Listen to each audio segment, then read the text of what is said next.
겨울이 막 시작된 강남의 밤은 번쩍이는 네온사인으로 가득했지만 그 불빛을 비집고 들어오는 바람은 유난히 차가웠습니다. 압구정 로터리를 지나 골목 안쪽으로 들어가면 빌딩 숲 사이에 숨어있는 오래된 찻집이 하나 있었습니다. 기와 지붕을 얹고 목조 기둥으로 버티고 서 있는 그 집은 주변의 화려한 건물들 속에서 오히려 더 눈에 띄었습니다. 안쪽 창가 자리에 회색 코트를 입은 노신사가 앉아 있었습니다. 낡은 가죽 구두는 굽이 달아 있었고 시계는 오래된 시장표였습니다. 그는 차를 시켜놓고 묵묵히 창밖을 바라보고 있었습니다. 노인의 이름은 최강우였습니다. 세상 사람들은 그의 재산을 알지 못했습니다. 그러나 개발 예정지로 묶여있는 강남의 땅만 해도 100억 원을 훌쩍 넘었습니다. 일생을 부동산에 묻혀 살아온 그였지만 가진 것을 드러내며 사는 성격은 아니었습니다. 오히려 오늘은 일부러 더 초라하게 차려입고 나왔습니다. 그의 곁에는 보온병에 담긴 보리차가 놓여 있었습니다. 찻집 사장이 따로 차를 우려주겠다고 했지만 그는 정중히 거절했습니다. 집에서 끓인 보리차가 입에 맞는다며 말입니다. 사실 그에게는 이 평범한 보온병이 오늘의 변장에서 중요한 소품이었습니다. 오늘은 아들 준호가 데려온 약혼녀 은주를 처음 만나는 날이었습니다. 그는 마음속으로 단단히 다짐했습니다. 오늘은 가진 걸 모두 지워야 한다. 땅도, 돈도, 이름도 다 내려놓고 그냥 평범한 노인으로 앉아 있어야 한다. 그래야 그 여자의 진짜 마음을 볼 수 있지. 아내가 세상을 떠난 지 벌써 3년이 흘렀습니다. 혼자 남은 아들이 결혼한다고 했을 때 그는 기뻤습니다. 하지만 동시에 걱정도 되었습니다. 준호는 너무 순수했습니다. 남을 의심할 줄 모르는 착한 성격이 때로는 독이 될 수도 있다는 걸 아버지는 알고 있었습니다. 찻집 문이 열리고 찬 바람이 함께 들어왔습니다.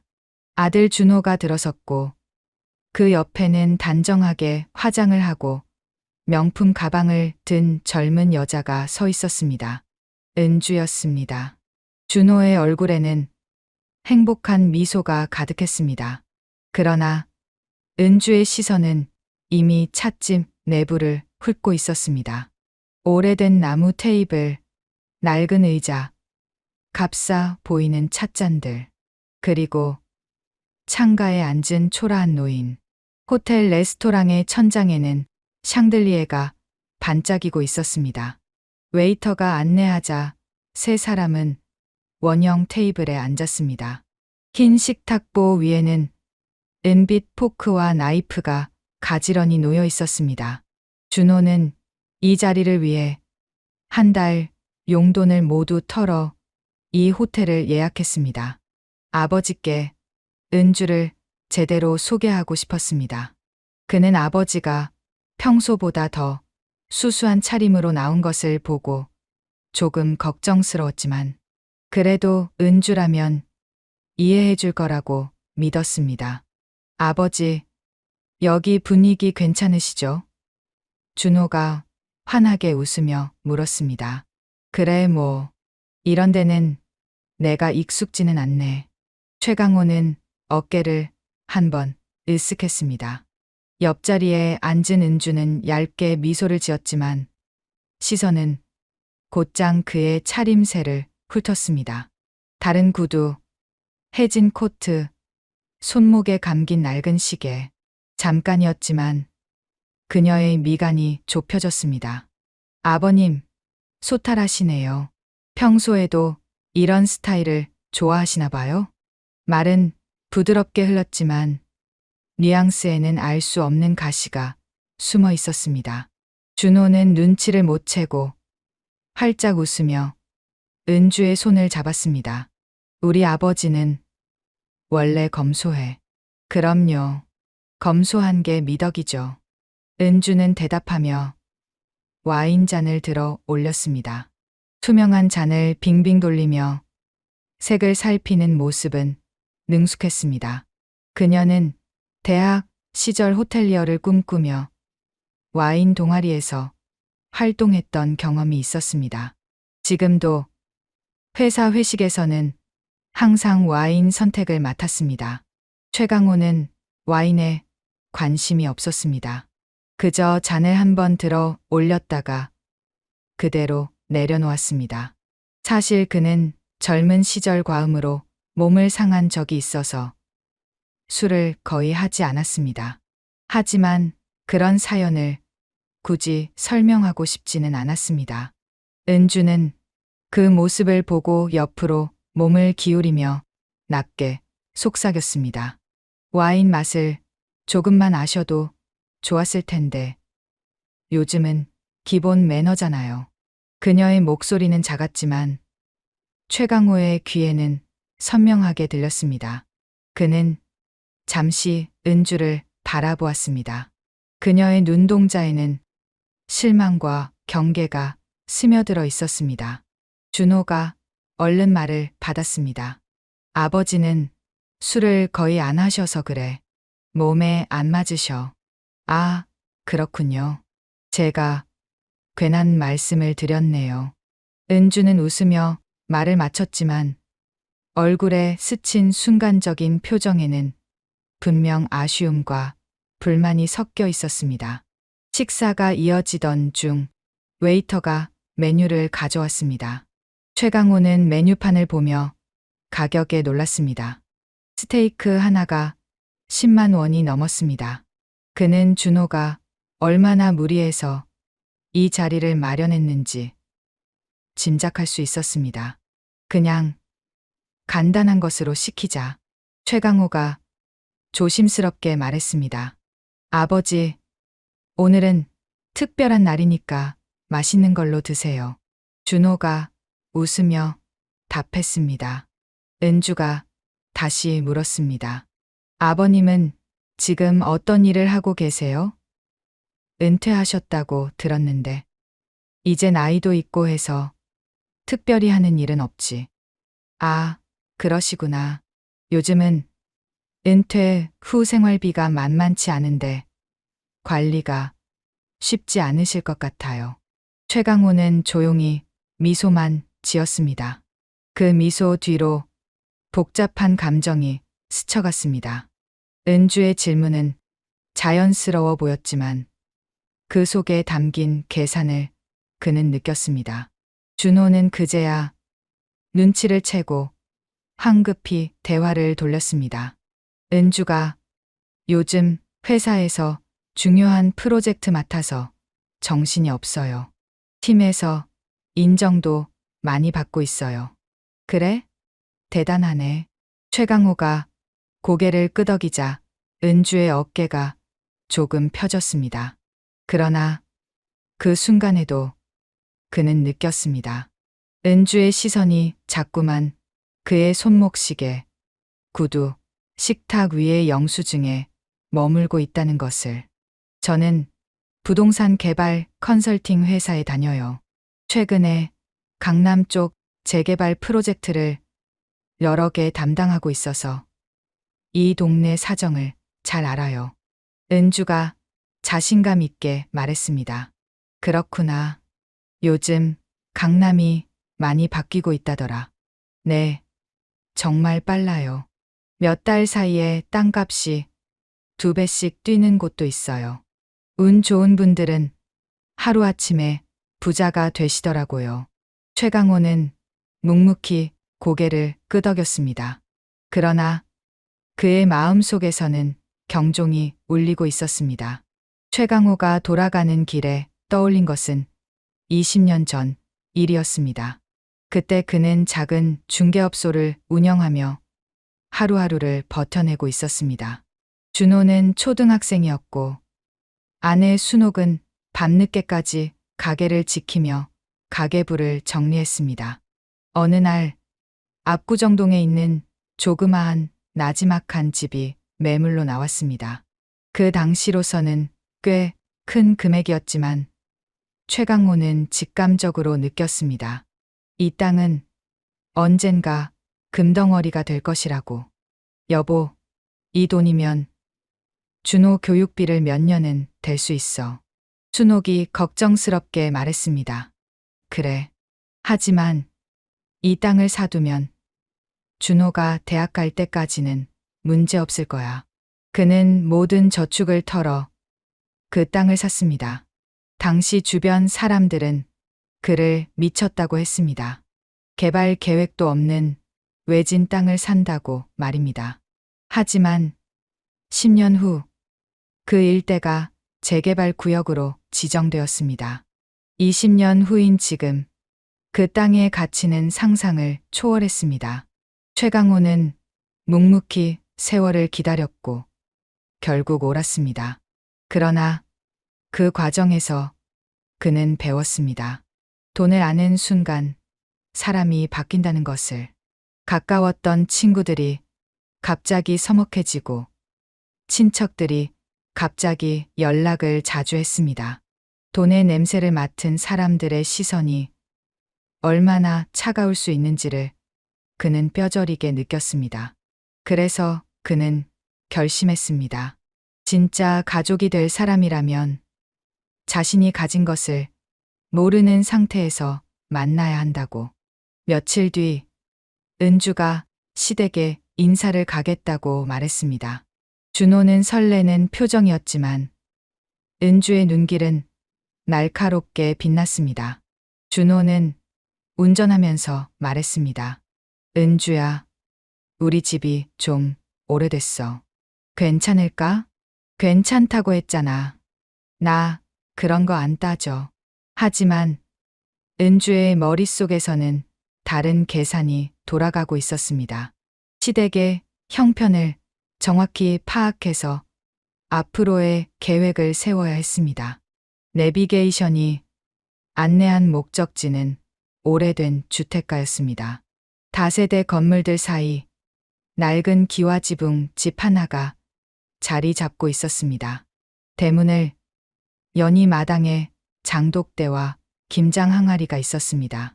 은주는 주변을 둘러보았습니다. 인근 집들도 모두 비슷한 수준이었습니다.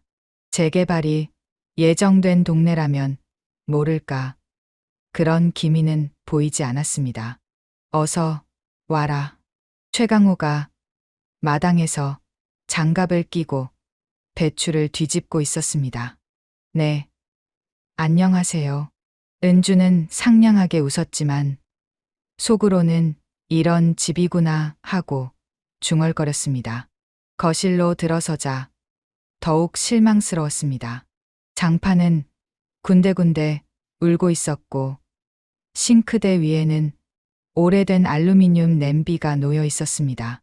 벽에 걸린 시계는 플라스틱으로 만든 값싼 제품이었고 소파는 한때 가죽이었지만 이제는 여기저기 갈라져 있었습니다. 준호가 차를 끓이러 부엌에 들어가자 은주는 거실을 더 자세히 살펴보았습니다. TV는 오래된 브라운관이었고 장식장에는 플라스틱 화분과 상장 몇 개가 전부였습니다. 준호가 받은 대학 졸업장과 회사 표창장이었습니다. 은주는 고개를 갸웃하며 말했습니다. 정겹네요. 근데 솔직히 친구들 초대하기엔 조금 그렇겠다. 준호가 고개를 돌렸습니다. 뭐가 그래?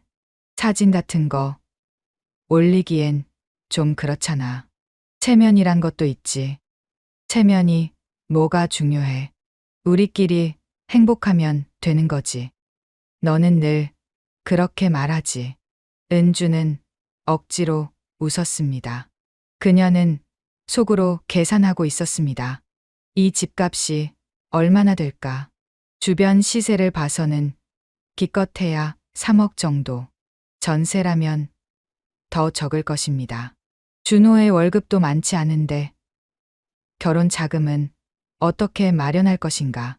식탁에 된장찌개와 김치전이 올랐습니다. 최강호가 직접 끓인 것이었습니다. 아내가 세상을 떠난 후 그는 스스로 요리를 배웠습니다. 처음에는 라면도 제대로 끓이지 못했지만 3년 동안 꾸준히 연습했습니다. 아버지가 요리를 참 잘하세요. 준호가 자랑스럽게 말했습니다. 은주는 젓가락을 들었다가 다시 내려놓았습니다. 짠맛이 좀 강하네. 나트륨 조심해야 돼. 말투는 조심스러웠지만 분위기는 싸늘해졌습니다. 준호는 그냥 애써 웃었습니다. 최강호는 묵묵히 밥을 먹었습니다. 그러나 그의 마음속에서는 첫 번째 경고등이 켜졌습니다. 식사 후 작은 방에 들어서자 유골함이 있었습니다. 준호의 어머니가 잠들어 있는 곳이었습니다.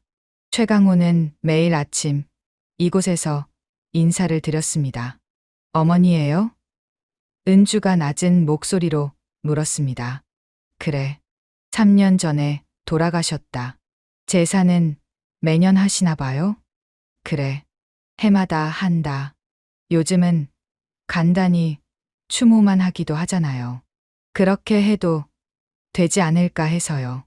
은주의 말에 최강호의 얼굴이 잠깐 굳었습니다. 그러나 곧 아무렇지 않다는 듯 돌아섰습니다. 준호는 그 장면을 놓치지 않았습니다. 아버지의 표정에 스친 아픔을 그는 보았습니다. 은주야, 우리 어머니는 제사를 중요하게 생각하셨어. 준호가 조심스럽게 말했습니다. 아, 그렇구나. 그럼 당연히 해야지. 은주는 재빨리 말을 바꿨지만 이미 분위기는 어색해진 후였습니다. 그날 저녁 집으로 돌아가는 차 안에서 은주가 말했습니다. 준호야, 솔직히 말해. 시아버지, 경제 상황이 어때? 왜 갑자기? 결혼하면 현실적인 문제들이 있잖아. 나중에 도움이 필요할 수도 있고. 그런 건 왜 생각해? 우리가 알아서 살면 되지. 너는 정말 순진해. 세상이 얼마나 현실적인데. 준호는 대답하지 않았습니다. 그러나 마음 한구석이 불편했습니다. 일주일 후 은주는 회사 동료들과 점심을 먹다가 우연히 부동산 이야기를 들었습니다. 요즘 강남에서 대박 터트린 할아버지가 있다던데. 동료 미영이 말했습니다. 누구? 압구정 쪽에 땅 가지고 있던 분. 개발되면서 하루아침에 수십억 부자가 됐다나 뭐라나. 그런 사람들 진짜 부러워. 운이 좋았네. 운이라기보다는 안목이겠지. 20년 전에 미리 사둔 거라니까. 은주는 젓가락을 들고 있던 손이 멈췄습니다. 압구정 쪽이라는 말이 자꾸 머릿속을 맴돌았습니다. 준호네 집도 그 근처였습니다. 그날 저녁 은주는 인터넷으로 압구정동 부동산 시세를 검색했습니다. 재개발 예정 구역이 표시된 지도를 보니 준호네 집이 그 경계선 근처에 있었습니다. 하지만 지도만으로는 정확한 위치를 알 수 없었습니다. 며칠 뒤 은주는 준호에게 자연스럽게 물어보았습니다. 근데 아버님 집 정확한 주소가 어떻게 돼? 왜? 결혼 준비하면서 주소록 정리하려고. 청첩장도 보내야 하고. 준호는 의심 없이 주소를 알려주었습니다. 은주는 그 주소를 인터넷 지도에서 검색했습니다. 놀랍게도 그 집은 재개발 예정 구역 한복판에 있었습니다. 은주의 심장이 빨리 뛰었습니다. 그녀는 부동산 포털 사이트에서 그 일대의 실거래가를 확인했습니다. 평당 가격이 상상을 초월했습니다. 만약 최강호가 그 땅의 소유자라면, 하지만 확신할 수는 없었습니다. 등기부등본을 떼어봐야 정확히 알 수 있겠지만 그럴 만한 명분이 없었습니다. 주말 오후 은주는 친구들을 불러 카페에서 만났습니다. 준호와 최강호도 함께였습니다. 은주의 친구들은 모두 그녀와 비슷한 또래의 직장 여성들이었습니다. 명품 핸드백을 들고 유명 브랜드 옷을 입고 있었습니다. 최강호는 그 사이에서 더욱 초라해 보였습니다. 낡은 점퍼를 입고 운동화 끈이 해져 있었습니다. 은주의 친구들은 처음에는 정중하게 인사했지만 곧 서먹한 분위기가 흘렀습니다. 은주는 친구들에게 소개하며 말했습니다.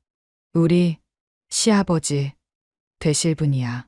지금은 그냥 집에서 지내시고 소탈하시지? 친구들이 고개를 끄덕이며 웃었습니다. 은주의 말투에는 은근한 비아냥이 섞여 있었습니다. 최강호는 묵묵히 미소만 지었습니다. 아버님은 어떤 취미를 가지고 계세요? 친구 중 하나가 예의상 물었습니다. 라디오 듣기 좋아하고 산책하고 별거 없다. 아, 그렇구나. 대화가 이어지지 않았습니다. 친구들은 금방 서로끼리만 이야기하기 시작했습니다. 최신 드라마, 맛집, 여행지 이야기. 최강호가 끼어들 수 있는 주제는 아무것도 없었습니다. 은주는 그 모습을 보며 친구들에게 눈짓을 보냈습니다. 보다시피 이런 분이야 라는 무언의 메시지였습니다. 계산대 앞에서 은주가 일부러 크게 말했습니다. 아버님, 커피 계산 괜찮으세요? 아니면 제가 할까요? 주변 사람들이 고개를 돌려 쳐다봤습니다. 최강호는 조용히 지갑을 꺼냈습니다.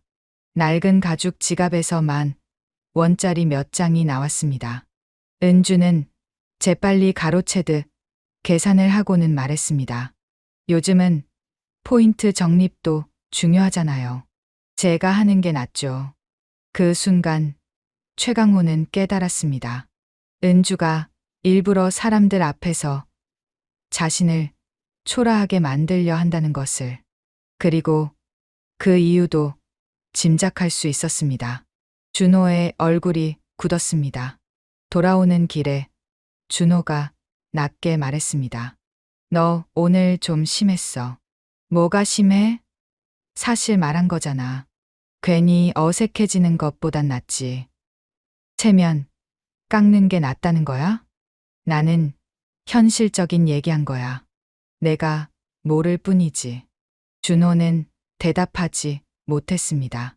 가슴 어딘가가 무겁게 내려앉았습니다. 그날 밤 은주는 침대에 누워 천장을 바라보았습니다. 준호는 옆에서 잠들어 있었지만 그녀는 잠이 오지 않았습니다. 결혼을 앞두고 현실적인 문제들이 하나씩 드러나고 있었습니다. 그녀의 친구들은 모두 경제력이 뒷받침되는 결혼을 했습니다. 남편들은 대기업 과장급이거나 의사, 변호사였습니다. 시댁도 모두 강남에 아파트를 가지고 있었습니다. 반면 준호는 중소기업 대리였고 시아버지는 무직이었습니다. 집도 낡았고 장래성도 보이지 않았습니다. 이런 상황에서 결혼을 강행하는 것이 옳은 일일까? 회사에서 은주는 부동산 개발팀과 협업을 자주 했습니다. 어느 날 업계 브리핑에서 만난 권도윤이라는 남자가 은주에게 다가왔습니다. 권도윤은 30대 중반의 부동산 컨설턴트였습니다. 수트 핏이 완벽했고 명품 시계를 차고 있었습니다. 그는 업계에서 지역 개발 전문가로 통했습니다. 재개발 정보를 미리 입수해서 땅을 사들인 후 개발이 확정되면 되파는 일을 했습니다. 강남 5호동 땅 아세요? 소유주가 나이가 좀 있으신데 개발 이슈 걸리면 대박이죠. 그래요? 은주의 눈이 번쩍였습니다. 소유자가 누군지 아세요? 아직 정확하진 않은데 곧 자료 나올 겁니다. 권도윤은 태블릿을 꺼내 지도를 보여주었습니다. 빨간색으로 표시된 구역이 바로 준호네 집 주변이었습니다. 이 동네 전체가 재개발 1순위예요. 지금 소유주들 중에 상황을 모르는 분들이 꽤 있어요. 특히 연세 있으신 분들은 복잡한 절차를 귀찮아하시거든요. 은주는 가슴이 두근거렸습니다. 혹시 최강호가 그런 사람 중 하나일까? 만약 그렇다면 이는 천재일호의 기회였습니다. 그런 분들한테 어떻게 접근해요? 신뢰관계가 중요하죠. 가족이면 더 좋고 복잡한 일을 대신 처리해드린다고 하면서 위임장을 받는 거예요. 권도윤이 구체적으로 설명해 주었습니다. 포괄 위임장만 있으면 토지 거래에 관한 모든 권한을 위임받을 수 있다고 했습니다. 그리고 가등기를 걸어두면 실제 소유자가 뒤늦게 알아차려도 법적으로 대응하기 어렵다고 했습니다. 물론 불법은 아니에요. 모든 서류가 합법적이거든요. 다만 감정적으로는 조금 그렇죠. 권도윤의 미소가 차갑게 느껴졌습니다. 그러나 은주에게는 그런 것들이 중요하지 않았습니다. 중요한 것은 기회였습니다. 며칠 뒤 은주는 개인적으로 등기소를 찾았습니다. 준호네 집 주소로 등기부등본을 발급받았습니다. 수수료를 내고 기다리는 동안 그녀의 손은 떨렸습니다. 서류가 나왔습니다. 소유자란에는 선명하게 최강호라는 이름이 적혀 있었습니다. 그리고 토지 면적은 생각보다 훨씬 넓었습니다. 집 뒤편까지 포함해서 200평이 넘었습니다. 은주는 스마트폰으로 재빨리 계산했습니다. 현재 시세로만 해도 10억 원이 넘는 땅이었습니다. 재개발이 확정되면 그 몇 배가 될 것입니다. 그녀는 커피숍에 앉아 권도윤에게 전화를 걸었습니다. 확인했어요. 맞아요. 정말요? 그럼 이제 어떻게 할 건가요? 일단 더 가까워져야겠어요. 신뢰를 쌓고 나서 서서히 은주는 계획을 세웠습니다. 먼저는 최강호에게 더 자주 찾아가서 효도하는 며느리로 인식되어야 했습니다. 그리고 적절한 시기에 복잡한 법무 업무를 대신 처리해주겠다고 제안하는 것입니다. 그날 밤 은주는 준호에게 말했습니다. 오빠, 아버님께 더 자주 안부 인사드려야겠어. 며느리로서 도리를 다해야지. 정말? 고마워. 아버지도 좋아하실 거야. 준호는 환하게 웃었습니다. 그는 은주가 변하고 있다고 생각했습니다. 처음에 어색함이 점차 정으로 바뀌고 있다고 믿었습니다. 다음 주부터 은주는 정말 자주 최강호의 집을 찾았습니다. 매번 과일이나 반찬을 사들고 왔습니다. 그리고 집안 청소를 도와주겠다고 했습니다. 아버님, 제가 청소 좀 도와드릴게요. 젊은 사람이 하는 게 낫죠. 고맙지만 괜찮다.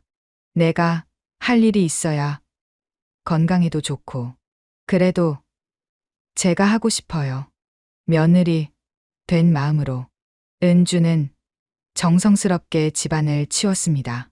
그러면서 자연스럽게 집 안 곳곳을 살펴보았습니다.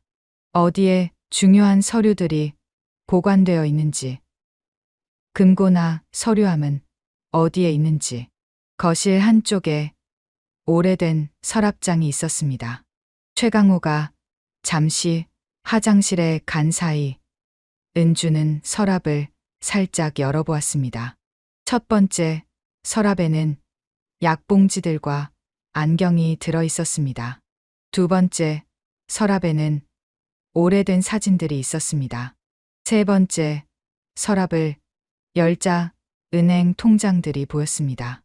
은주는 재빨리 통장 겉면을 확인했습니다. 예상과 달리 잔액은 그리 많지 않았습니다. 몇백만 원 정도였습니다. 이상하네. 그럼 자산이 어디에 있는 거지? 화장실에서 물 내리는 소리가 들리자 은주는 재빨리 서랍을 닫았습니다. 은주야, 벌써 다 끝났니? 최강호가 나오며 물었습니다. 네, 아버님. 생각보다 깨끗하게 정리되어 있으셔서 금방 끝났어요. 최강호는 은주의 표정을 유심히 보았습니다. 뭔가 어색한 구석이 있었지만 확신할 수는 없었습니다. 그날 저녁 은주는 권도윤을 만났습니다. 통장은 확인했는데 별로 없어요. 당연하죠. 요즘 현금 많이 들고 있는 사람이 어디 있어요. 다 부동산이나 금고에 있을 거예요. 그럼 어떻게 확인하죠? 사설 금고, 영수증이나 부동산 관련 서류를 찾아야죠. 집 어디선가 보관하고 있을 거예요. 며칠 뒤 은주는 다시 집을 찾았습니다. 이번에는 환풍기가 시끄럽다며 고쳐주겠다고 했습니다. 아버님, 환풍기 소리가 이상해요. 제가 점검해 드릴게요. 그래? 나는 별로 신경 안 쓰였는데. 그래도 확인해 보는 게 좋아요. 은주는 십자 드라이버를 꺼내 환풍기 덮개를 열었습니다. 그리고 집안을 살펴보는 동안 최강호의 행동 패턴을 관찰했습니다. 그는 매일 아침 7시에 일어나서 마당을 쓸었습니다. 오전에는 라디오를 들으며 신문을 읽었습니다. 점심 후에는 30분 정도 낮잠을 잤습니다. 저녁에는 동네를 한 바퀴 산책했습니다. 규칙적인 생활이었지만 은주가 보기에는 너무 단조로웠습니다. 취미다운 취미도 없고 사회적 활동도 거의 없었습니다. 이런 사람이 큰 자산을 가지고 있다는 게 믿어지지 않았습니다. 그러던 중 우연히 발견한 것이 있었습니다. 최강호가 매주 화요일마다 정장을 입고 외출한다는 것입니다. 어디를 가는지는 알 수 없었지만 평소와는 다른 차림새였습니다. 아버님, 화요일마다 어디 가시는 일이 있으세요? 아, 그냥 오래된 친구 만나는 거다. 그렇구나. 좋은 취미네요. 하지만 은주는 의심스러웠습니다. 은행이나 관공서를 다니는 건 아닐까? 아니면 다른 부동산 관련 업무를 보는 건 아닐까? 어느 날 오후 최강호가 병원에 간다고 외출했습니다. 은주는 그 틈을 타서 집안을 더 자세히 살펴보았습니다. 준호는 회사에 있었고 집에는 그녀 혼자였습니다. 침실 옷장을 열어보니 맨 위 선반에 낡은 상자가 하나 있었습니다. 은주는 의자를 가져와 올라서서 상자를 내려보았습니다. 상자 안에는 옛날 사진들과 편지들이 들어 있었습니다. 준호의 어린 시절 사진, 학창 시절 상장들, 그리고 한 구석에 봉투 하나가 있었습니다. 봉투를 열어보니 은행 사설 금고, 영수증과 지적도 사본이 들어 있었습니다. 그 집안에는 소유자 최강호라는 이름이 선명히 찍혀 있었습니다. 은주의 가슴이 뛰었습니다. 드디어 확실한 증거를 찾은 것입니다. 지적도를 자세히 보니 생각했던 것보다 훨씬 넓은 땅이었습니다. 집 주변 일대가 모두 최강호 명의였습니다. 그녀는 스마트폰으로 재빨리 사진을 찍었습니다. 그리고 봉투를 다시 제자리에 넣었습니다.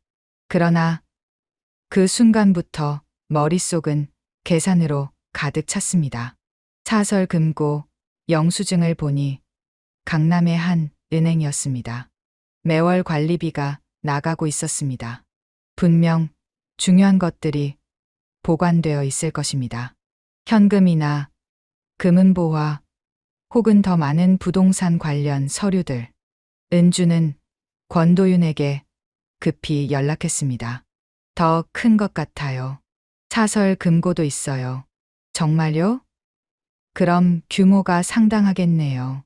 어떻게 접근하죠? 일단 위임장부터 받아야죠. 그래야 금고도 열어볼 수 있어요. 제사 준비를 위해 마트에 갔을 때였습니다. 최강호는 매년 아내의 기일에 간소하지만 정성스러운 제사를 지냈습니다. 은주는 그 자리에 함께하겠다고 자원했습니다. 준호야, 제사상은 제대로 차려야 해. 어머님께 예의를 지켜야지. 은주가 말했습니다. 너무 부담스러워하지 마. 우리는 원래 간단하게 해. 아니야, 내가 도와줄게. 며느리로서 당연한 일이야. 마트에 도착하자 은주는 카트에 값비싼 고기와 수입 과일을 가득 담았습니다. 한우 등심, 명절 선물 세트, 비싼 배와 사과들. 평소 최강호가 사는 것보다 훨씬 고급스러운 것들이었습니다. 최강호는 조심스럽게 말했습니다. 이렇게 많이 살 필요는 없을 것 같은데. 아버님, 돌아가신 어머님께 정성을 드려야죠. 말은 효심처럼 들렸지만 최강호는 그 속의 의도를 느꼈습니다. 계산대에 다다르자 금액이 크게 찍혔습니다. 30만 원이 넘었습니다. 아버님, 카드로 하시죠. 이런 건 시댁에서 하셔야 체면이 서죠. 사람들 앞에서 크게 말하자 분위기가 싸늘해졌습니다. 주변 손님들이 고개를 돌려 쳐다봤습니다. 계산대 직원도 어색한 표정을 지었습니다. 최강호는 조용히 말했습니다. 오늘은 내가 사지 않겠다. 그럼 제가 할게요. 하지만 이런 규모는 시댁이 책임지는 게 맞죠. 은주의 말은 단호했습니다. 그녀는 카드를 꺼내며 주변 사람들이 들을 수 있도록 크게 말했습니다. 저희 시아버님이 계산 실수를 하신 것 같아요. 제가 대신할게요. 준호는 얼굴이 화끈거렸습니다. 아버지가 모욕당하는 것을 보며 마음이 찢어졌습니다. 하지만 그 자리에서 은주를 나무랄 수도 없었습니다. 집에 돌아와 준호가 은주에게 말했습니다. 너 오늘 말투가 너무 과했어. 나는 사실을 말한 거야.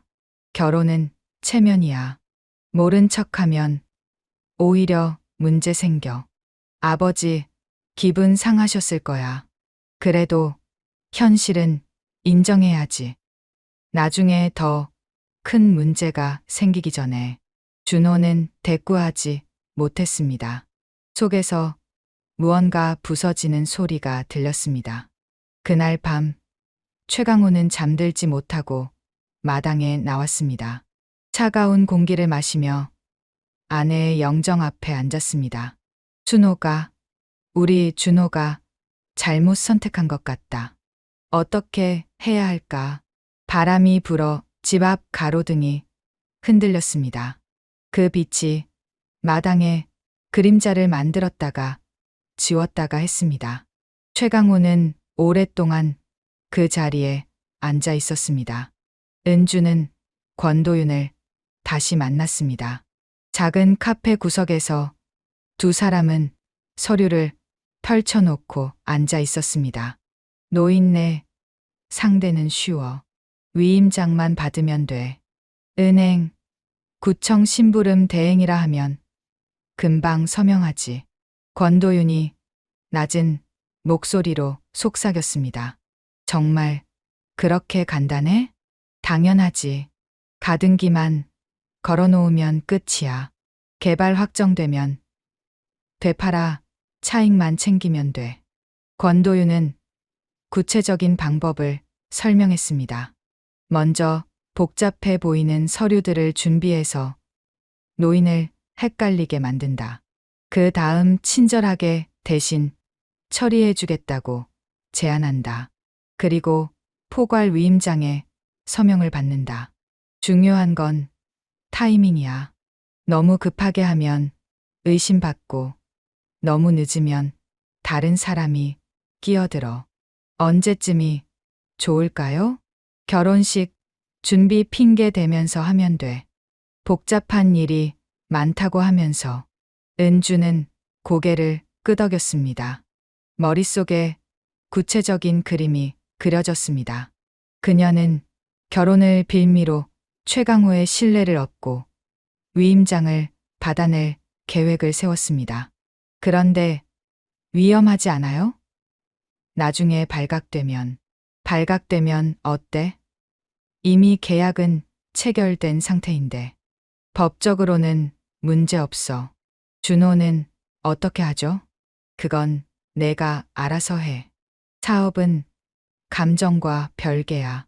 권도윤의 차가운 말투에 은주는 잠시 주저했습니다. 하지만 머릿속에 떠오르는 숫자들이 그 망설임을 지웠습니다. 몇십억 원.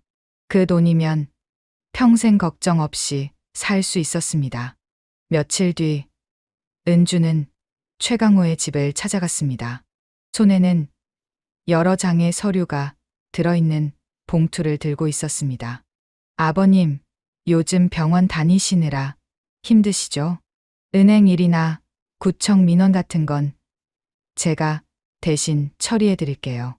그냥 위임장만 써주시면 돼요. 최강호는 잠시 은주를 바라보다가 고개를 저었습니다. 고맙지만 내일은 내가 한다. 아버님, 저 진짜 효도하는 마음이에요. 준호도 회사에서 바쁘고 제가 시간이 좀 더 자유로워요. 마음만 받겠다. 은주의 미소가 흔들렸습니다. 속으로는 분노가 끓었습니다. 이렇게 완고한 노인을 상대하기가 쉽지 않았습니다. 그럼 일단 서류만 봐주세요. 어떤 건지라도 알고 계셔야 하지 않을까요? 최강호는 봉투를 받아 서류를 들여다보았습니다.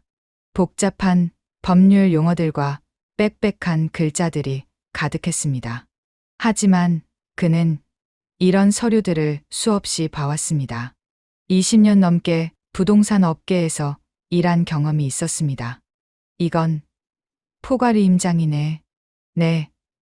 그냥 절차상 필요한 거예요. 최강호의 눈빛이 날카로워졌습니다.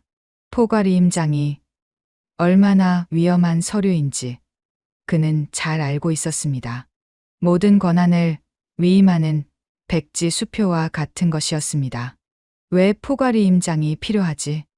아, 그게 요즘 은행이나 관공서에서 까다로워져서요.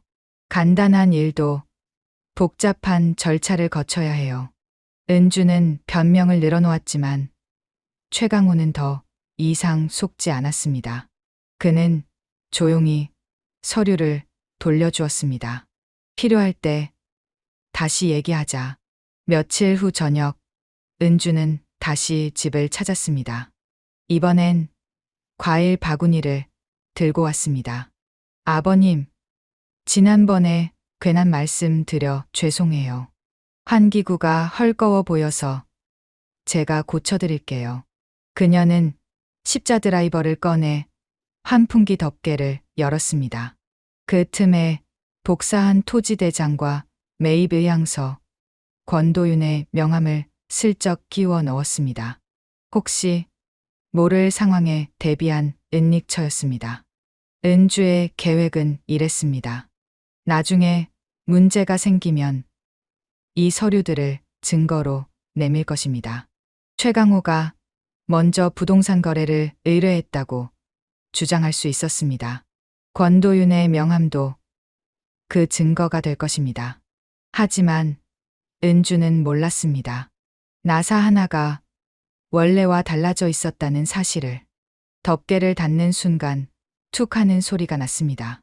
작은 이음새가 헐겁게 남았습니다. 최강호는 그 미묘한 소리를 들었습니다. 눈빛이 날카로워졌지만 아무 말도 하지 않았습니다.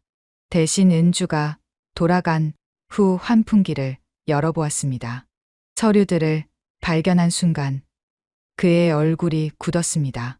토지대장에는 자신의 이름과 정확한 집번이 적혀 있었습니다. 매입 의향서에는 시세보다 훨씬 낮은 가격이 적혀 있었습니다. 그리고 권도윤의 명함. 최강호는 모든 것을 이해했습니다. 은주의 친절, 자주 찾아오는 이유, 위임장을 받으려는 시도들. 모든 것이 계획된 일이었습니다. 그날 밤 그는 오래된 친구 김 사장에게 전화를 걸었습니다. 사장, 권도윤이라는 사람 아나? 권도윤? 부동산 브로커 하는 그 친구? 맞나? 요즘 강남에서 수상한 일들 많이 벌이더라. 조심해야 할 거야. 김 사장의 말을 들으며 최강호는 확신했습니다. 이제 더 이상 지켜볼 수는 없었습니다. 그 다음 주, 은주는 평소보다 더 자주 집을 찾았습니다. 하루 걸러 하루씩 왔습니다. 매번 다른 핑계를 댔습니다. 청소, 요리, 심부름. 아버님, 병원 예약 도와드릴까요? 요즘 예약하기 어렵잖아요. 괜찮다. 나 혼자 할 수 있어. 제가 인터넷으로 하면 더 빨라요. 고맙지만 괜찮다. 은주는 점점 초조해졌습니다. 최강호가 쉽게 마음을 열지 않았습니다. 권도윤은 계속 재촉했습니다. 재개발 공고가 곧 날 것이고 그 전에 서류를 정리해야 한다고 했습니다. 어느 날 은주는 다른 방법을 시도했습니다. 최강호가 혼자 있을 때 아픈 척을 했습니다. 아버님, 갑자기 속이 안 좋아요. 잠시 쉬어도 될까요? 어디 아프냐? 병원 가야 하나? 아니에요. 잠시 누워있으면 괜찮을 것 같아요. 최강호는 은주를 소파에 눕히고 따뜻한 차를 끓여주었습니다. 담요도 가져다 덮어주었습니다. 그의 보살핌은 진심이었습니다. 고마워요, 아버님. 진짜 친아버지 같아요. 몸조리 잘해라. 젊어도 건강이 우선이다. 은주는 그 순간 마음이 복잡했습니다. 최강호의 따뜻함이 진짜였습니다. 하지만 그녀는 이미 되돌릴 수 없는 길을 가고 있었습니다. 준호는 점점 혼란스러웠습니다. 은주의 행동이 갈수록 이상했습니다. 아버지에게는 지나치게 친절했지만 동시에 무언가 계산적인 느낌이 들었습니다. 회사에서도 은주와 관련된 이야기를 들었습니다. 동료 한민이 우연히 말했습니다. 준호야, 내 여자친구 부동산 쪽 일하지? 응, 왜? 우리 동네에서 수상한 일이 있어서 부동산 업자가 할머니한테 접근해서 위임장 받아내려고 했다더라. 그래? 요즘 그런 일이 많다던데. 재개발 정보 미리 알고 노인네들 꼬시는 거. 준호는 섬뜩한 기분이 들었습니다. 설마 은주가 그런 일을. 하지만 곧 고개를 저었습니다. 은주는 그런 사람이 아니었습니다. 그날 저녁 준호는 은주에게 조심스럽게 물어보았습니다. 은주야, 회사에서 어떤 일 해? 부동산 개발 컨설팅이라고 했잖아. 구체적으로는 왜 갑자기 의심하는 거야?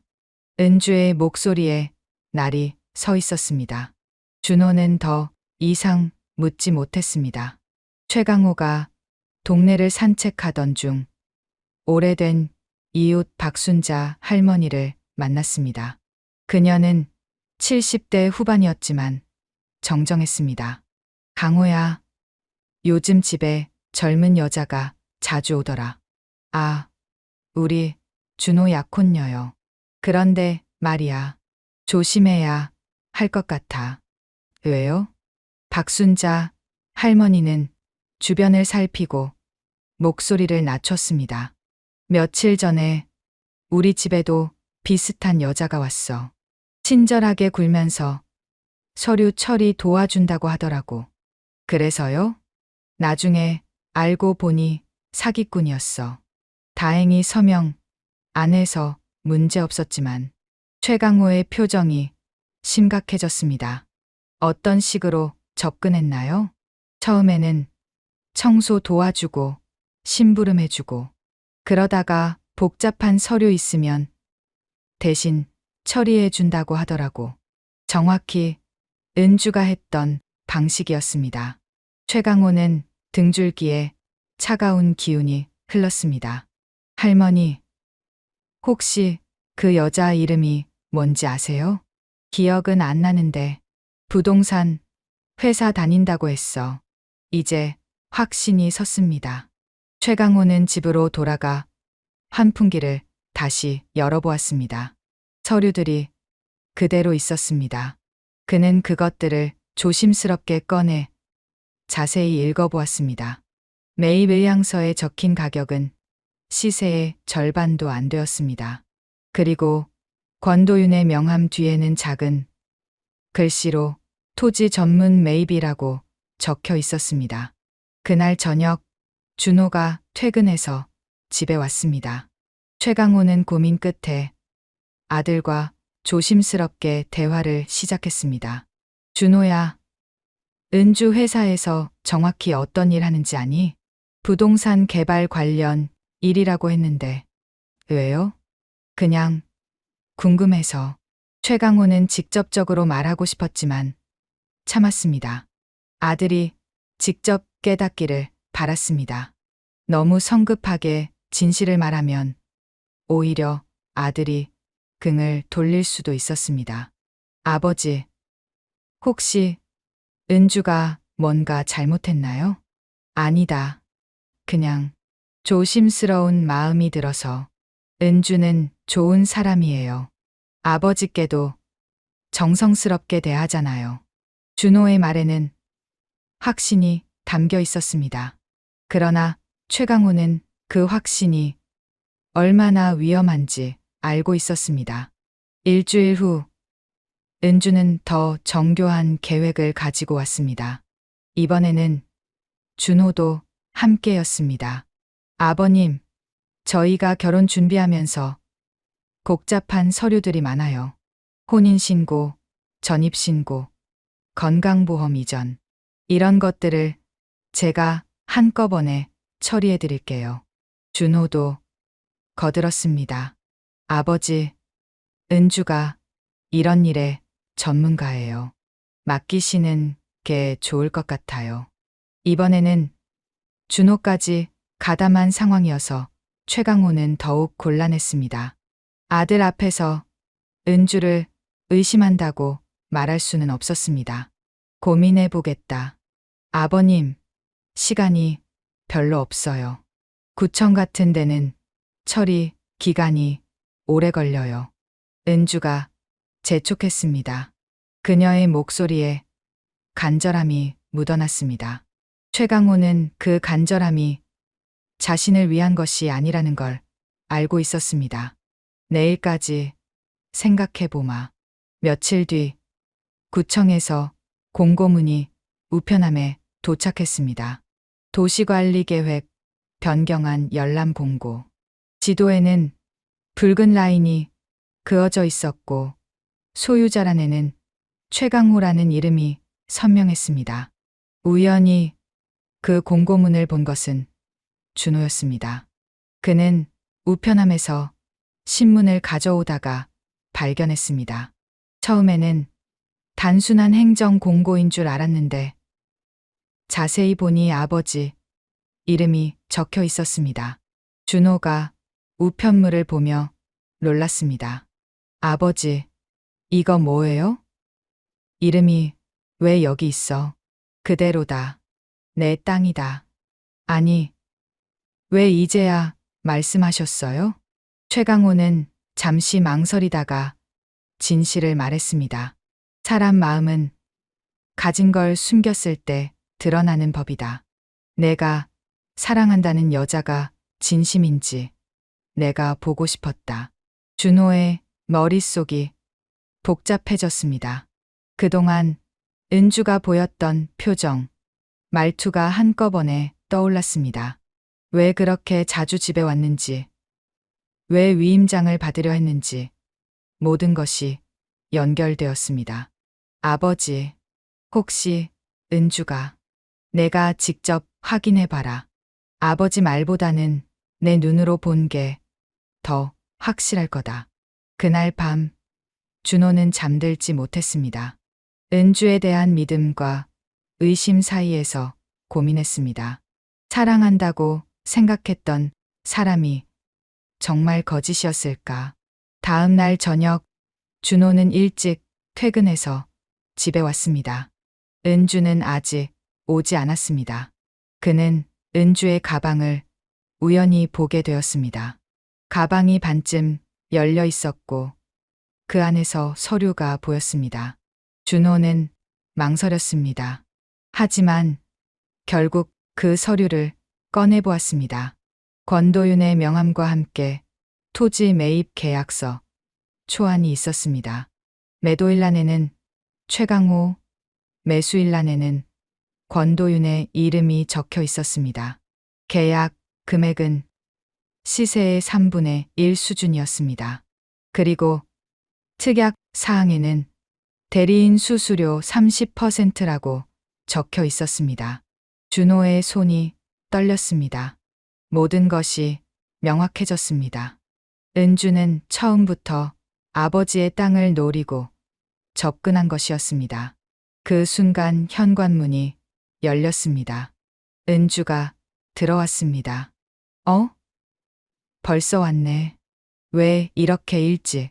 은주는 준호의 손에 들린 서류를 보고 얼굴이 하얗게 질렸습니다. 준호야, 그건. 이게 뭐야? 준호의 목소리가 떨렸습니다. 설명할게. 오해야. 어떤 오해? 아버지 땅을 팔려고 했다는 게 오해야? 은주는 잠시 말을 잇지 못했습니다. 그리고는 갑자기 울음을 터뜨렸습니다. 나도 어쩔 수 없었어. 권도윤이 계속 재촉해서. 그리고 우리 결혼 자금도 필요하잖아. 결혼 자금? 이런 식으로? 다른 방법이 있어? 너 월급으로 언제 집 마련해? 준호는 할 말을 잃었습니다. 사랑한다고 생각했던 사람의 진짜 모습이 드러나는 순간이었습니다. 그날 밤 준호는 은주의 통화를 우연히 들었습니다. 은주는 베란다에서 전화를 받았는데 문이 조금 열려 있었습니다. 도윤 오빠, 일이 꼬였어요. 준호가 서류를 봤어요. 얼마나 봤는데? 계약서까지 다 들켰어요. 권도윤의 목소리가 스피커폰으로 새어나왔습니다. 그 말은 칼처럼 준호의 심장을 파고들었습니다. 은주는 처음부터 그의 감정을 이용한 것뿐이었습니다.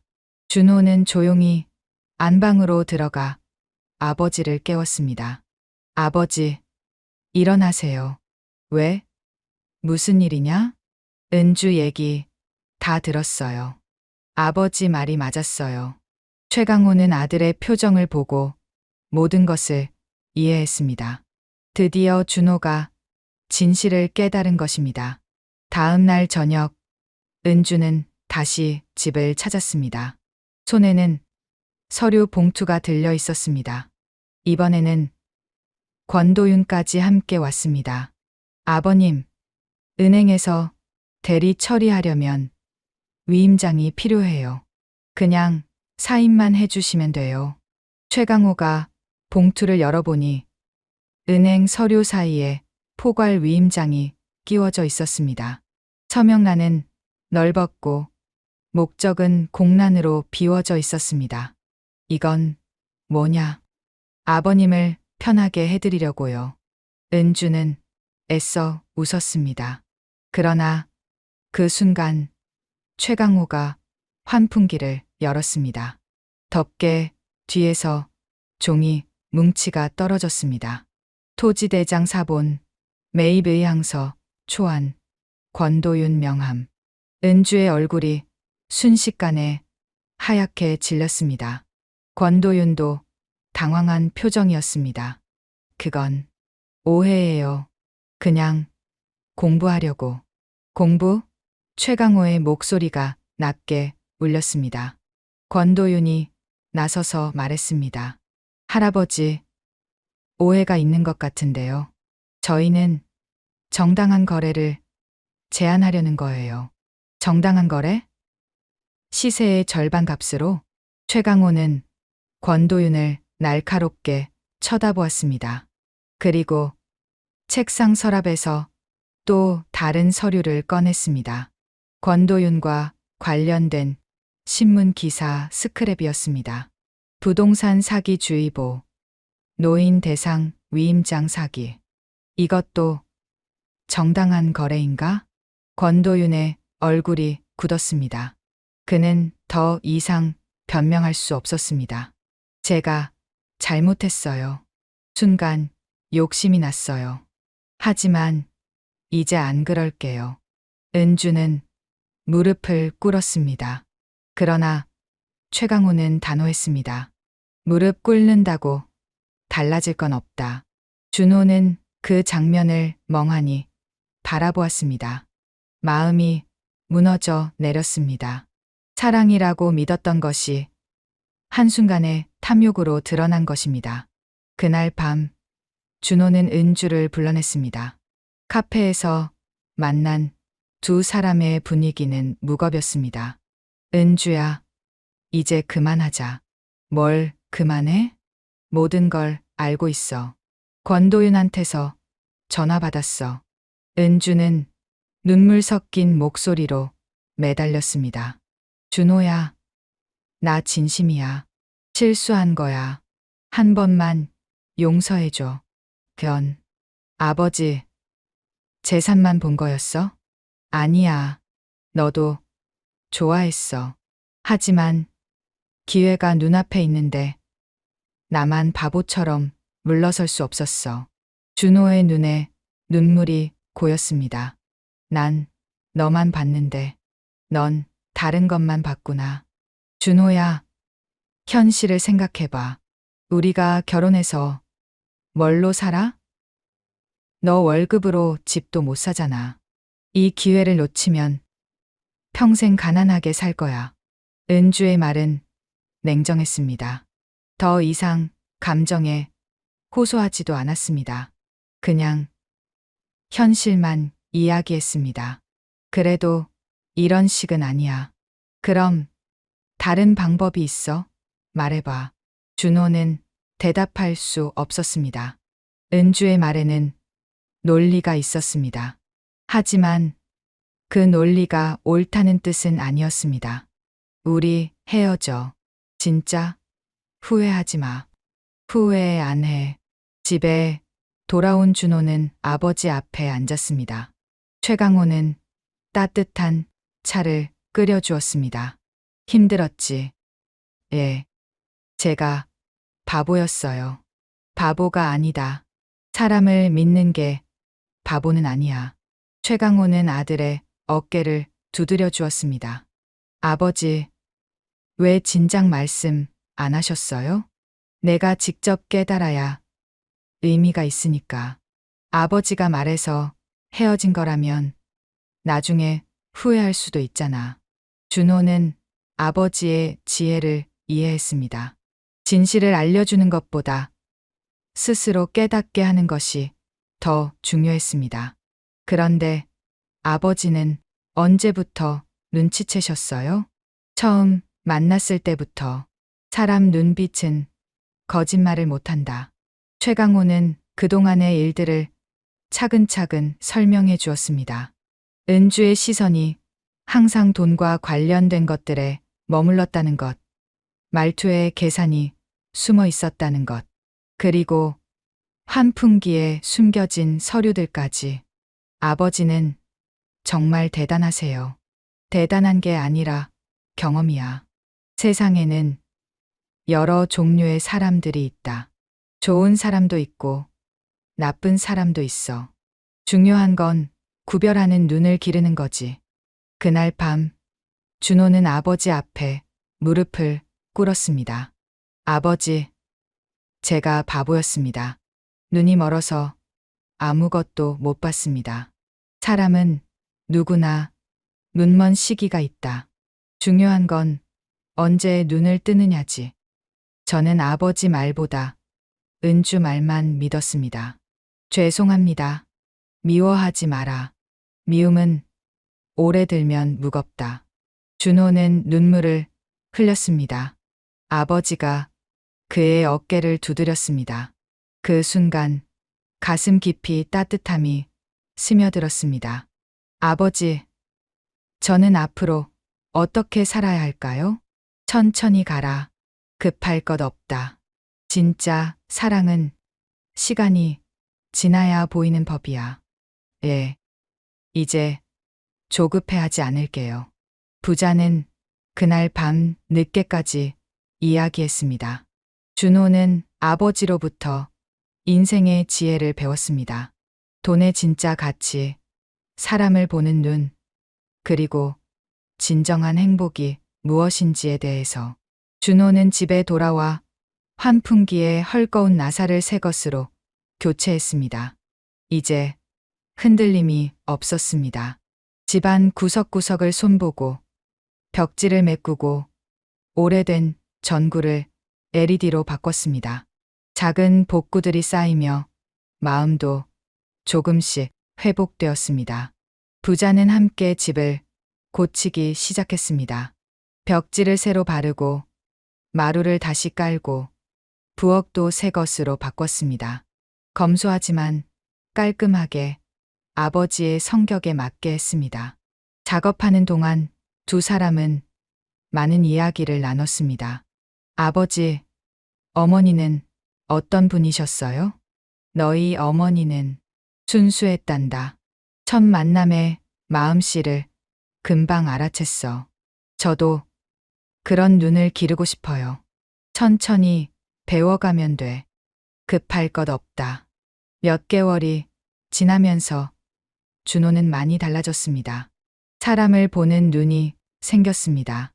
회사에서도 더 신중하게 행동했습니다. 동료들과의 관계에서도 표면적인 친절과 진짜 호의를 구별할 수 있게 되었습니다.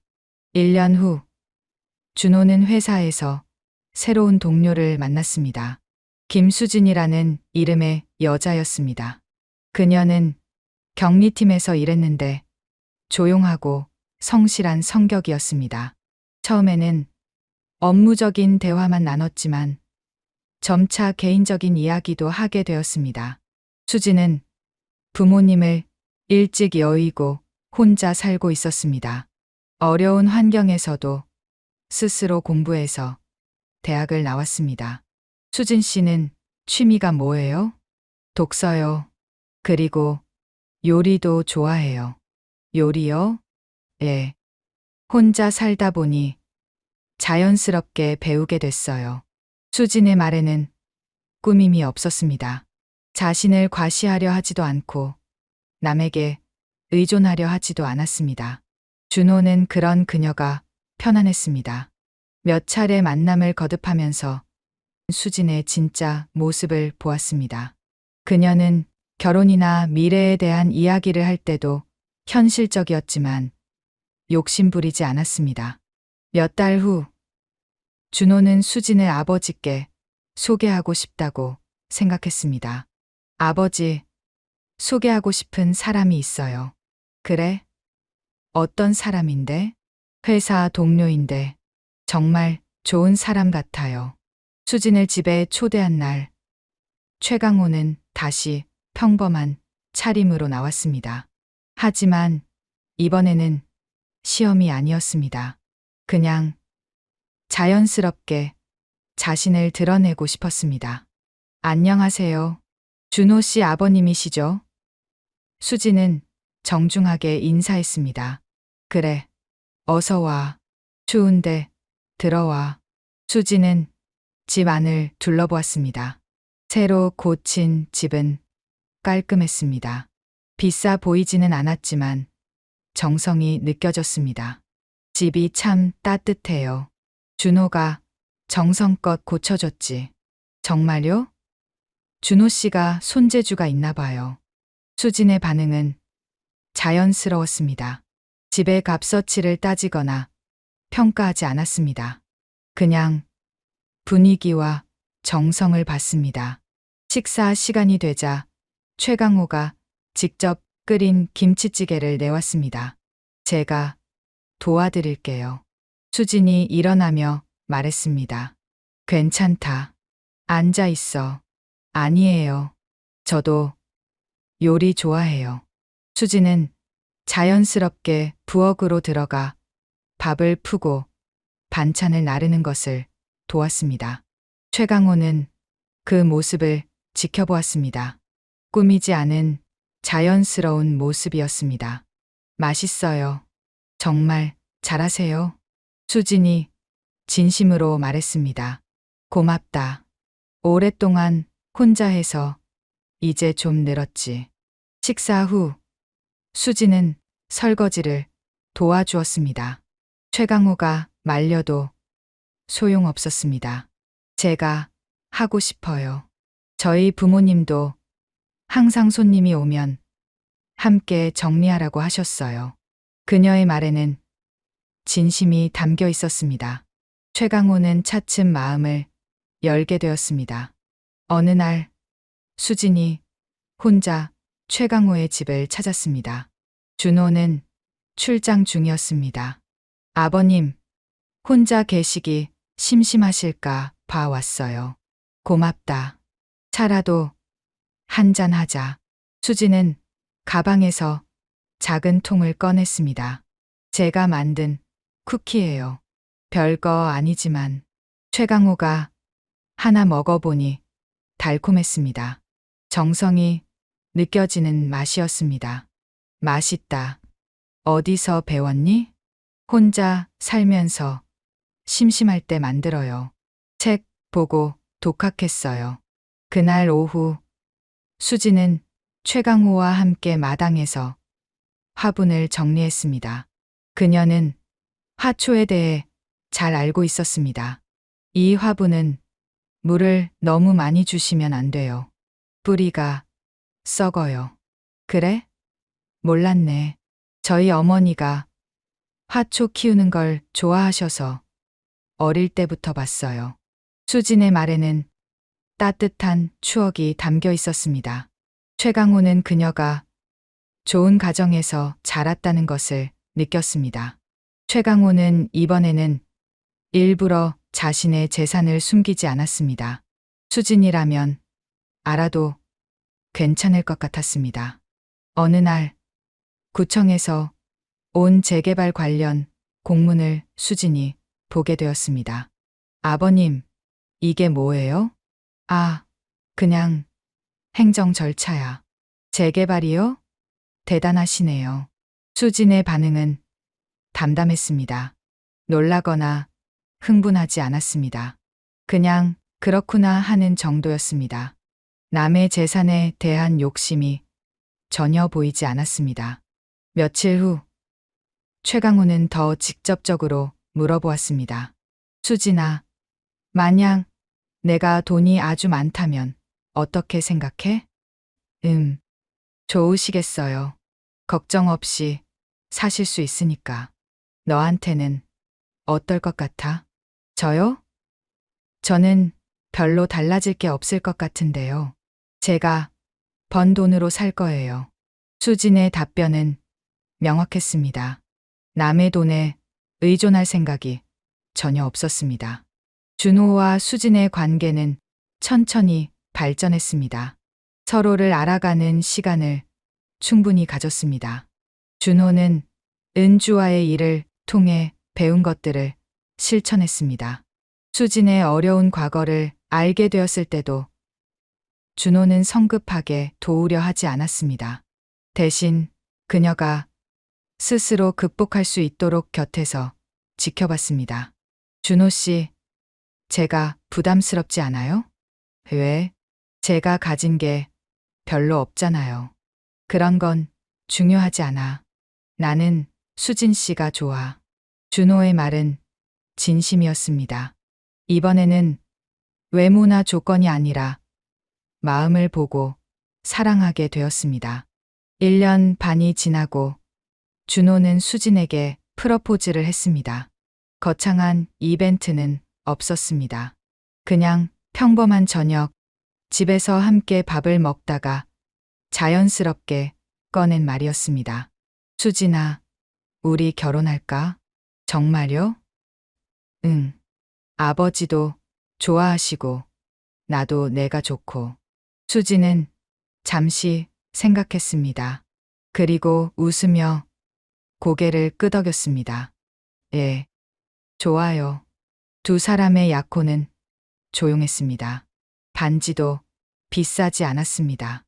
수진이 원한 것은 화려함이 아니라 진심이었습니다. 수진의 가족을 만나는 날, 최강호는 정장을 입고 나왔습니다. 이번에는 숨길 것이 없었습니다. 수진의 이모와 외삼촌이 나왔습니다.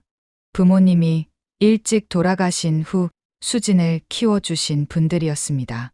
수진이가 참 좋은 집안을 만났네요. 이모가 말했습니다. 저희도 좋은 며느리를 얻게 되어 기쁩니다. 대화는 자연스럽게 흘렸습니다. 재산이나 조건에 대한 이야기는 없었습니다. 서로의 인품과 가치관에 대해서만 이야기했습니다.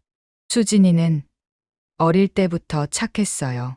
남을 도우는 걸 좋아하고, 준호도 그래요.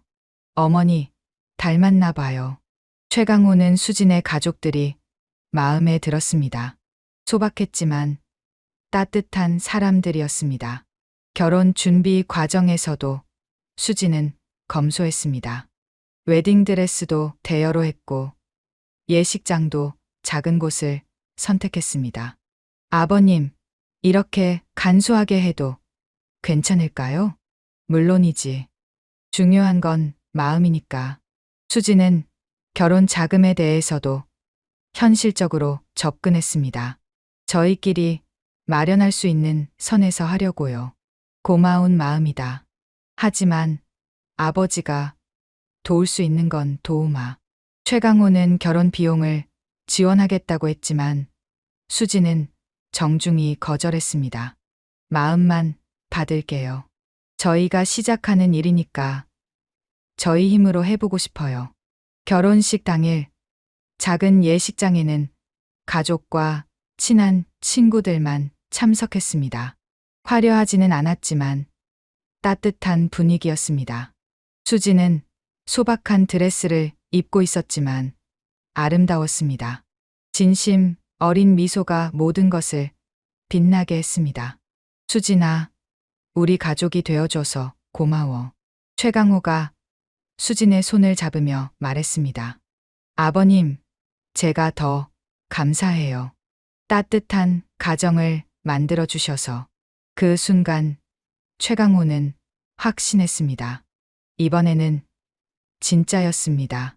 결혼식 후 피로연에서 수진의 이모가 최강호에게 말했습니다. 수진이, 잘 부탁드려요.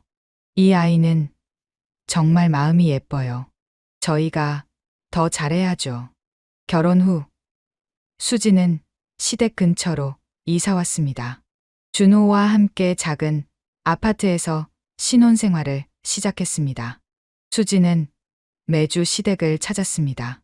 하지만 은주처럼 매일 오지는 않았습니다.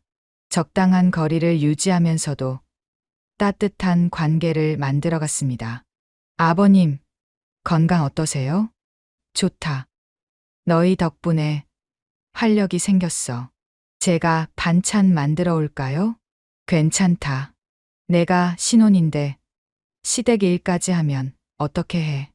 하지만 가끔씩 정성스럽게 만든 음식을 가져왔습니다. 그리고 최강호가 혼자 있을 때는 안부를 물었습니다. 어느 날 최강호가 감기에 걸렸습니다. 수지는 그 소식을 듣고 바로 달려왔습니다. 아버님, 많이 아프세요? 별거 아니야. 며칠 지나면 괜찮을 거야. 병원은 가보셨어요? 이런 걸로 병원까지 갈 것 없어. 하지만 수지는 의료진과 상담해서 집에서 할 수 있는 간병법을 알아왔습니다. 그리고 직접 죽을 끓여주고 약 시간을 챙겨주었습니다. 고마워. 친딸보다 더 잘해주는구나. 당연한 일이에요. 가족이니까. 수진의 보살핌은 진심이었습니다. 아무도 보지 않는 곳에서도 똑같이 정성스러웠습니다. 며칠 후 최강호가 완전히 회복되자 수지는 안도의 한숨을 쉬었습니다. 정말 다행이에요. 너무 걱정됐어요. 최강호는 그때 확신했습니다. 이 며느리는 진짜였습니다. 몇 달 후 우연히 은주를 마주쳤습니다. 대형 마트에서였습니다. 은주는 혼자 왔고 초라한 모습이었습니다. 준호야. 은주가 먼저 말을 걸었습니다. 잘 지내? 응. 너는? 걔도 그럭저럭. 어색한 침묵이 흘렀습니다. 은주는 준호 옆에 선 수진을 보았습니다. 새로 사귀는 사람? 응. 아내야. 결혼했구나.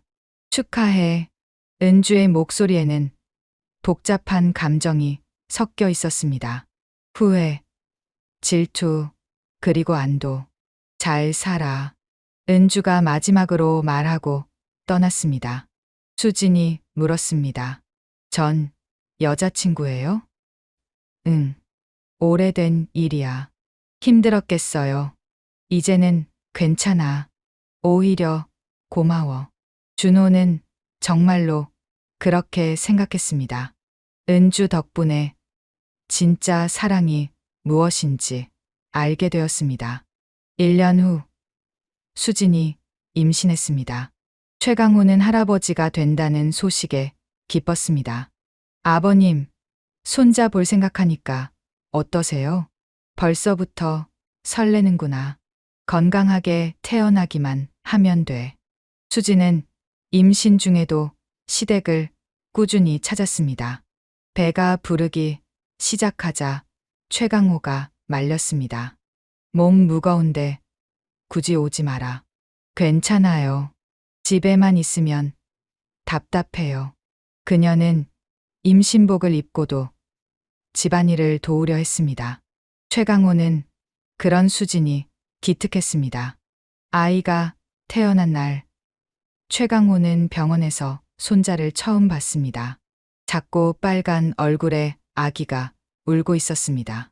참 예쁘다. 아버지 닮았네. 아버님도 닮은 것 같아요.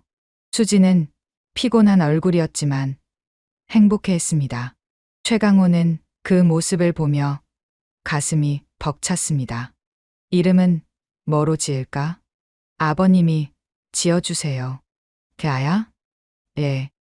할아버지가 지어주시는 게 좋겠어요. 최강호는 며칠 동안 고민했습니다. 그리고 민수라는 이름을 지었습니다. 백성을 사랑하는 사람이 되라는 뜻이다.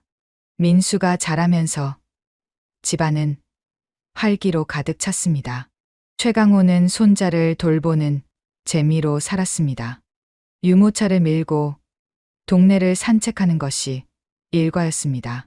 수지는 육아휴직을 마치고 직장에 복귀했습니다. 하지만 아이가 아플 때는 언제든 달려왔습니다. 아버님, 민수 때문에 힘드시죠? 무슨 소리야. 이런 재미가 어디 있어.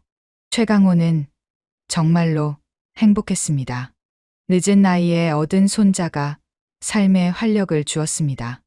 어느 날 민수가 할아버지를 보고 처음으로 할아버지라고 말했습니다. 최강호는 그 순간 눈물이 났습니다. 할아버지, 할아버지. 그래, 민수야. 할아버지가 여기 있다. 민수가 3살이 되던 해 최강호는 유언장을 작성했습니다. 재산의 대부분은 준호에게, 일부는 사회복지시설에 기부하기로 했습니다. 그러나 가장 중요한 것은 따로 적었습니다. 준호야, 돈은 삶의 수단일 뿐이다. 목적이 되면 안 된다. 그리고 사람을 볼 때는 겉모습이 아니라 마음을 봐야 한다. 그것이 내가 내게 주고 싶은 진짜 유산이다. 준호는 그 글을 읽으며 마음 깊이 새겼습니다. 아버지로부터 받은 가장 값진 선물이었습니다. 민수가 초등학교에 입학할 무렵 최강호는 70대 중반이 되었습니다. 건강은 여전히 좋았지만 가끔 깜빡하는 일이 많아졌습니다. 수지는 그런 시아버지를 세심하게 돌봤습니다. 약 챙겨드리기, 병원 동행하기, 일정 관리하기, 모든 것을 자연스럽게 했습니다. 수진아, 내가 없었다면 어떻게 지냈을까? 저도 아버님이 계셔서 든든해요. 두 사람의 관계는 정말 가족이 되었습니다. 혈연이 아니지만 마음으로 이어진 가족이었습니다. 민수도 할아버지를 무척 따랐습니다. 학교에서 돌아오면 제일 먼저 할아버지를 찾았습니다. 할아버지, 오늘 학교에서 그림 그렸어요. 그래? 뭘 그렸는데? 우리 가족이요. 할아버지, 아빠, 엄마, 나. 민수가 그린 그림을 보며 최강호는 웃었습니다. 네 사람이 손을 잡고 웃고 있는 그림이었습니다. 민수가 자라면서 최강호는 손자에게 인생의 지혜를 전해주었습니다. 할아버지, 돈이 많으면 행복해요? 돈은 도구야. 연필 같은 거지. 연필이 많다고 글을 잘 쓰는 건 아니거든. 그럼 뭐가 중요해요? 마음이 중요해. 착한 마음, 정직한 마음. 민수는 할아버지의 말을 곧잘 따라했습니다. 학교에서도 친구들을 도와주고 선생님 말씀을 잘 들었습니다. 어느 날 민수가 물었습니다. 할아버지, 나쁜 사람은 어떻게 알아봐요? 처음에는 아주 친절해. 그런데 자꾸 뭔가를 달라고 해. 그럴 때는 조심해야 해. 아, 우리 반에도 그런 친구 있어요. 그래? 어떤 친구? 처음에는 친하게 하다가 나중에 용돈 빌려달라고 하는 친구요. 최강호는 웃었습니다. 아이도 이미 사람을 보는 눈이 생기고 있었습니다. 재개발이 본격적으로 시작되었습니다. 하나둘씩 오래된 집들이 철거되고 새로운 건물들이 올라갔습니다. 최강호는 아내의 영정을 바라보았습니다. 새로운 곳으로 이사를 가도 추억은 함께 갈 것입니다.